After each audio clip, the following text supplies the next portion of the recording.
आज हम बात करने वाले हैं इससे 12 लेसन्स की जो लॉर्ड कृष्णा ने लाइफ के ऊपर भगवत गीता में बताए हैं। 12 Bhagavad Gita lessons by lord Krishna on life. और हमें यकीन है कि आज आपकी जिंदगी से जुड़े बहुत से सवालों के जवाब आपको जरूर मिलेंगे। भगवत गीता की हिंदुओं की धार्मिक पूजनीय किताबों में एक अहम जगह है।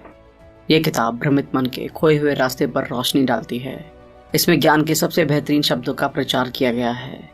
यहाँ तक कि इस किताब की स्पिरिचुअल, मेंटल और मटेरियलिस्टिक नॉलेज पर लिखी सबसे महान किताबों में भी एक खास जगह है।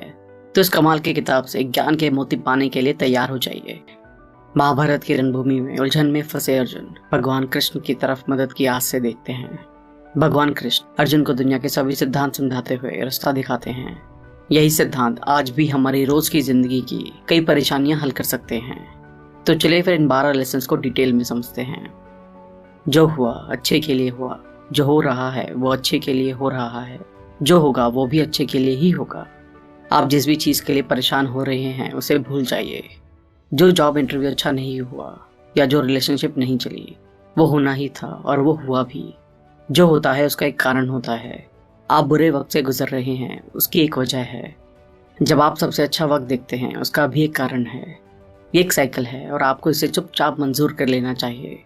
आपको भविष्य की फिक्र करने की जरूरत नहीं है और ना ही आपको पास्ट पर ध्यान देना चाहिए। आपका सिर्फ प्रेजेंट पर काबू है, तो इसे दिल खोल कर जिए और बहुत मेहनत करें।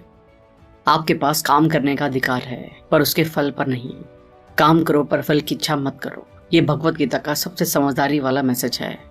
आज हम सिर्फ पैसे, बड़े घर, एक गाड़ी और एक सुरक्षित भविष्य के लिए काम कर रहे हैं।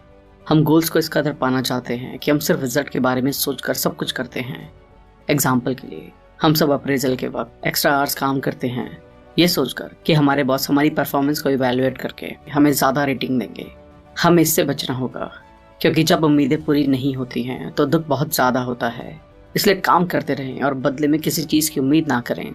ये मेन रीज़न है कि भगवद गीता गोल से ज़्यादा अपनी ड्यूटी यानी कि कर्म करने की इंपॉर्टेंस पर ध्यान देती है। जब आप रिवॉर्ड पर ध्यान देते हैं तो आपको फेल होने पर होने वाली चिंताएं घेर लेती हैं और जब रिजल्ट पॉजिटिव नहीं मिलता है तो आप डिप्रेस भी होते हैं। इसलिए हमेशा ये सुझाव दिया जाता है कि अपने लक्ष्य पर ध्यान लगाएं। गोल हासिल करने के बाद आपको बहुत से इनाम मिल सकते हैं। बदलाव ही प्रकृति का नियम है। ये कितना सच है। हमारी जिंदगी में कुछ भी परमानेंट नहीं है। क्या आपको भगवद गीता के इस लेसन पर भरोसा करने में मुश्किल हो रही है? चलिए इसे और भी डिटेल में समझते हैं। कल्पना करें एक करोड़पति का शेयर मार्केट में बहुत सा पैसा लगा है। मान लीजिए शेयर मार्केट मुंह के बल नीचे गिरी तो उस अरबपति की किस्मत का क्या होगा? कंगाल। या चलिए मान लीजिए एक गरीब अरबों रुपए की एक लॉटरी जीत लेता है और एक स्टूडेंट जो गरीब है पर वो अपना दिमाग इस्तेमाल करके एक क्विज में करोड़ों रुपए जीत लेता है। यानी कि बदलाव हो रहा है। पृथ्वी हमेशा घूमती रहती है। ये कभी एक जगह नहीं रुकती है। दिन के बाद रात, गर्मी के बाद बारिश आती है। ये चीजें साबित करती हैं कि बदलाव ही दुनिया का नियम है। इसलिए अपने पैसे पर घमंड करना बचपने का सबूत है क्योंकि ये पल भर में हवा में गायब हो सकता है। बदलाव को मंजूर कर लेने से जिंदगी के मुश्किल हालातों का सामना करने की आपको ताकत मिलती है। आत्मा ना जन्म लेती है ना ही मरती है। अगर हमारे अंदर डर है तो हम कुछ भी हासिल नहीं कर सकते हैं। डर, आकांक्षा और तरक्की की छोटी सी उम्मीदों को भी मार देता है। एक निडर आत्मा को किसी चीज की फिक्र नहीं होती है क्योंकि उसे पता है कि ना तो उसे कैद किया जा सकता है ना ही रोका जा सकता है। इसलिए मौत के डर का कोई तुक नहीं है क्योंकि हमारी आत्मा मरती नहीं है। डर और चिंता हमारी वेलबींग के दो दुश्मन हैं। हमें इन्हें अपने दिमाग से पूरी तरह से निकाल देना चाहिए। एक निडर आत्मा के लिए आसमान ही सीमा है। आप खाली हाथ आए थे और आप खाली हाथ ही जाएंगे। हम मटेरियल चीज़ों से इतने जुड़े होते हैं कि ये भूल ही जाते हैं कि हम इन्हें अपने साथ ऊपर नहीं ले जा सकते हैं। हम इस दुनिया में बिना किसी चीज़ के ही आए थे और अपने साथ कुछ नहीं ले जा पाएंगे।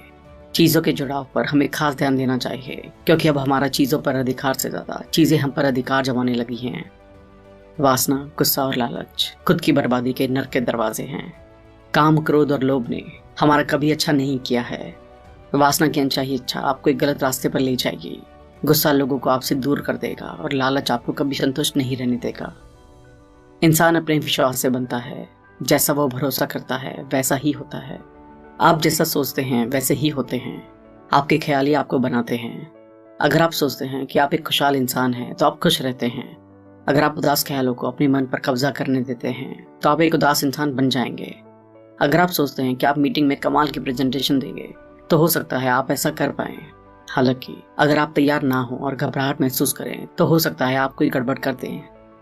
जब मेडिटेशन में महारत हासिल हो तो मन बिना हवा वाली जगह पर मशाल की लौ की तरह अडिग रहता है। हम मेडिटेशन को बोरिंग समझते हैं।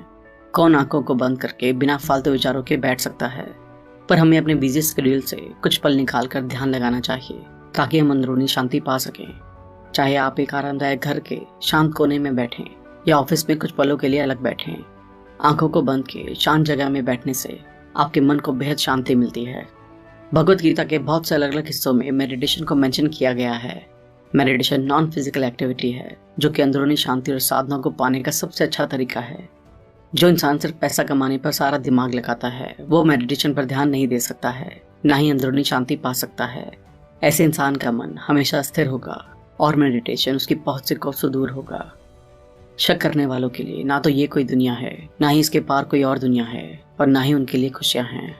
शक गलतफहमी पैदा करता है, या आपको गुमराह करता है और आपके मन को धुंधले विचारों से घेर लेता है, या आपको फैसले लेने से रोकता है और आपको डरपोक बनाता है। एग्जाम्पल के लिए, अगर आप एक रिलेशनशिप में हैं और अगर आपको अपने पार्टनर के प्यार और वफादारी पर शक है तो आप कभी भी अपने रिश्ते को आगे नहीं ले जा सकते हैं। प्यार में कोई शक नहीं होता है, और अगर होता है तो वो प्यार नहीं है। एक इंसान अपने मन की शक्ति से ऊपर उठ सकता है और ऐसे ही वो नीचे भी गिर सकता है, क्योंकि हर इंसान अपना ही दोस्त और दुश्मन भी होता है। आप खुद ही अपने सच्चे दोस्त हैं। अगर आपको कोई परेशानी है तो सिर्फ आपके पास ही उसका हल होगा, आपके किसी दोस्त के पास नहीं। अपने सवालों के जवाब ढूंढने के लिए आपको खुद के अंदर झांकना होगा। ऐसे 10 लोग जिन्हें आप दोस्त बोलते हैं, उनसे एक प्रॉब्लम के 10 सॉल्यूशन लेने से आपकी कोई मदद नहीं होगी, जबकि आपका खुद का सॉल्यूशन ही असल जवाब है। खुद पर भरोसा करें। आपके मन में चाहते आएंगी और चली जाएंगी। इंसान होने के नाते आपको इच्छाएं होना लाजमी है। हालांकि आपको अपने आप को किसी इच्छा या चाहत के तले दबने या अपनी जिंदगी और मन को उसे काबू करने नहीं देना चाहिए। याद रखें, सिर्फ अपनी इच्छाओं को पूरा करने के लिए बुरे काम करना खतरनाक साबित हो सकता है। चाहतों और इच्छाओं की चेन में फंस जाने से अंत में हमेशा नुकसान, स्ट्रेस और इसका रिजल्ट रीबर्थ होगा। जीवन में समानता को पहचानें और इसे मंजूर करें। ये लेसन फॉलो करना मुश्किल है, पर जिंदगी हर इंसान को ज्ञान हासिल करने की तरफ ले जाती है। जिंदगी में बहुत सी चुनौतियों का सामना करने के बाद आप सभी लिविंग और नॉन लिविंग चीजों को एक जैसा देखने लगते हैं। चाहे कोई भी हालात हो, सुख दुख का एहसास एक जैसा होगा। आपको एहसास होगा कि शरीर अलग है पर आत्मा एक है, और यही परम सत्य है। भगवत गीता एक बहुत बड़ी किताब है, पर इसे एक गुरु के मार्गदर्शन में पढ़ना बहुत जरूरी है। इस मेटेरियलिस्टिक दुनिया में आपको नेगेटिव ख्याल आना लाजमी है। ये आपको खुद के या दूसरों के एक्शन के कारण हो सकता है, पर जब आप अपने मन के मालिक बन जाते हैं तो आपको फिर कभी दुख दर्द की पीड़ा महसूस नहीं होती है। इसलिए हम हमेशा रिकमेंड करते हैं कि सभी को भगवत गीता को जानना, समझना और पढ़ना चाहिए। और अगर आप चाहते हैं कि भगवत गीता पर हम एक डिटेल वीडियो बनाएं जिसमें सभी 18 अध्याय को डिटेल में समझाया गया हो, तो हमें कमेंट करके जरूर बताएं। थैंक यू दोस्तों, आई होप ये वीडियो आपको पसंद आई होगी। आई होप आप इस किताब के सभी लेसन को अपनी लाइफ में अपनाकर अपनी लाइफ को और भी बेहतर तरीके से